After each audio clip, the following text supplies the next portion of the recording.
నీ వంశానికి బుద్ధి రాదే. ఇంత రాద్దాంతం జరిగిన బుద్ధి లేకుండా మాట్లాడకండి. నన్నేమైనా ఊరుకుంటారు కానీ మా వంశాన్ని మాత్రం ఏమైనా ఊరుకోరు. పెద్ద రాజవంశం లేబర్ దానిలాగా ఇంట్లో వస్తువులన్నీ పగలగొట్టావు. చూడు ఆ కప్పు చూడు ఎలా పగలగొట్టావు దరిద్రంగా. మీరు మాత్రం అది కప్పు శాసనం పగలగొట్టలేదు. నా ఇష్టం, నేను సంపాదిస్తున్నాను, నా ఇష్టం వచ్చినట్టు పగలగొట్టుకుంటాను. ఆహా, అది మా పుట్టింటారు పెట్టింది. నేను నా ఇష్టం వచ్చినట్టు పగలగొట్టుంటాను. మీకేంటంటే బాధ?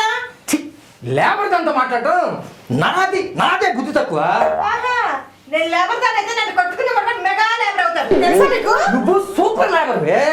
నువ్వే మెగా లేబర్. నువ్వు లేబర్ సామ్రాట్ వే. నువ్వు చిచి, నీతో మాట్లాడే వేస్ట్. నాది అదే డైలాగ్. నువ్వు ఈ ప్రపంచంలో పెద్ద లేబరు. మా అత్త లేబరే, మా మామ కూడా లేబరే. అది అలారా దానికి.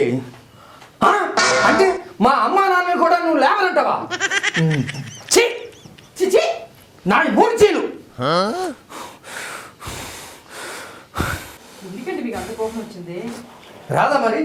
అసలు నేను కానీ మా వంశం కానీ ఎంత అఫీషియల్ నీకేం తెలుసు?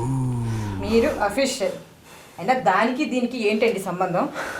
ఉంటుందమ్మా, వాడు చేసే ప్రతి పనికి ఏదో ఒక సంబంధం ఉండే ఉంటుంది. మీరే చెప్పండి అన్నయ్య, ఇలా చేయడం తప్పని. అవును మల్లికార్జున్, చదువుకున్న వాడు ఇలా చేయడం తప్పు కదా. అవునరా అను, నువ్వు కూడా అను. మీ అందరికీ నేను చేసే పనులే కనపడతాయి కానీ మా అమ్మ చేసే పనులు ఎవరికీ కనిపించవు. వాళ్ళమ్మ ఏం చేస్తుంది ఏంటి? ఎంతో మోజుపడి 30,000 తగలేసి కొత్తగా డైనింగ్ టేబుల్ కొన్నాను.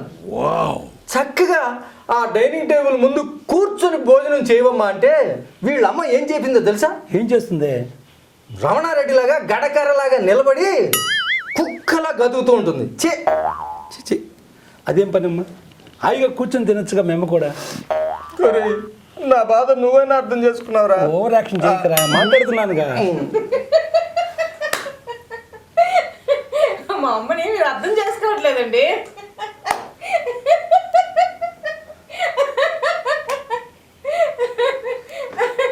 చూడు, వెర్రి మొక్కలు వేసుకుని అలా చూస్తున్నారా?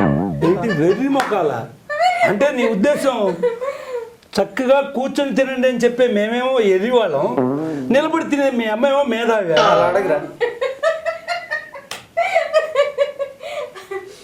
కూర్చొని తింటే కొండలైనా తరుగుతాయని మా అమ్మ నిలబడి తింటుంది. అది మా అమ్మ కాన్సెప్ట్. అర్థం చేసుకోరు.